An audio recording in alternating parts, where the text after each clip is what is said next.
নমস্কার। পয়লা বৈশাখের কবিতায় আমি আছি। সমস্ত কেমন যেন প্রতিবাদী কবিতা, কারণ নববর্ষ আসেনি। শুধু বলতে পারি শেখ আব্দুল মান্নান দাদার, মানে কবি শেখ আব্দুল মান্নান দাদার কবিতায় খুঁজেছে সাদা শাড়ি লাল পাড় এবং সিথির সিঁদুর, টকটকে লাল সেই সিথির সিঁদুর এবং তুলসী তলায় দাঁড়িয়ে নববর্ষ বরণ। কিন্তু সবাই প্রতিবাদ করছে, কারণ জীবন যা চাইছে, গ্যাসের দাম বৃদ্ধি, সব কিছু মিলে কারো জীবনে নববর্ষটা ঠিকমতো আসেনি। আমরা শুধুই হাসছি বটে, কিন্তু আমাদের কী যে কষ্ট সব জনসাধারণের হচ্ছে। গ্যাসের মূল্য বৃদ্ধিতে, পেট্রোল ডিজেলের দাম বৃদ্ধিতে, একটা জায়গায় যেতে যেটা ছিল 10 টাকা হয়ে যাচ্ছে 20 টাকা। কীরকমভাবে যে মানুষ চলাফেরা করছে, যাতায়াতে কষ্ট হচ্ছে, এবং খাদ্যে যেটুকু পয়সায় তৃপ্তি করে খাওয়া যেত সেখানে খাদ্যের পরিমাণ কমিয়ে দিচ্ছে, দাম বাড়িয়ে দিচ্ছে গ্যাসের মূল্যের বৃদ্ধিতে। মানুষ যে কীভাবে আছে, আধপেটা অবস্থায়, খেয়ে না খেয়ে। নববর্ষ আজকে দিনে এসেছে বা আসবে, এইভাবেই মানুষ হাসতে পারছে না, তবু কান্না চোখে তবু হাসছে। তো যাই হোক, সমস্ত কবিতাই প্রতিবাদী।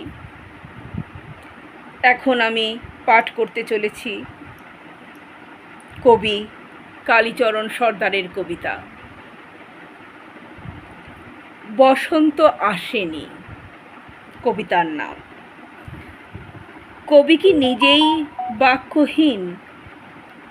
কোকিলের কুহুতানে লিখে দেয় বসন্ত এসেছে।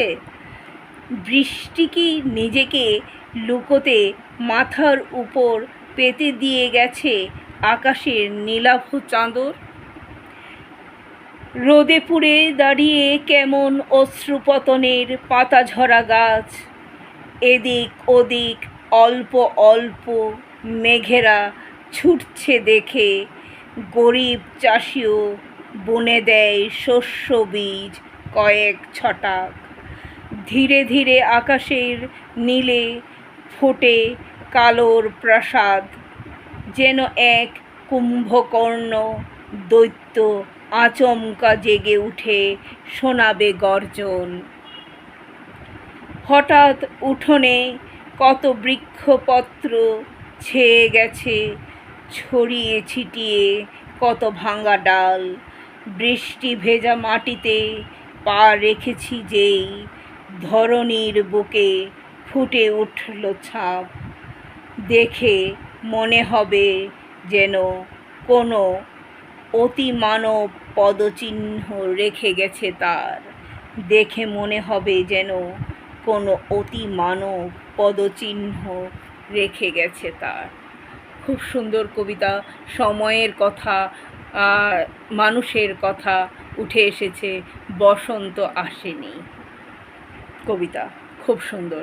এইভাবেই আমাদের সাথে কবিতায় থাকুন। কবি কালীচরণ সর্দারকে বলবো, শিক্ষক কালীচরণ সর্দারকে বলবো, কবিতায় থাকুন, মানুষের কথা বলুন। আলোরবর্তিকা নিউজ চ্যানেলের সাথে থাকুন। আরেকটা কবিতা বলবো।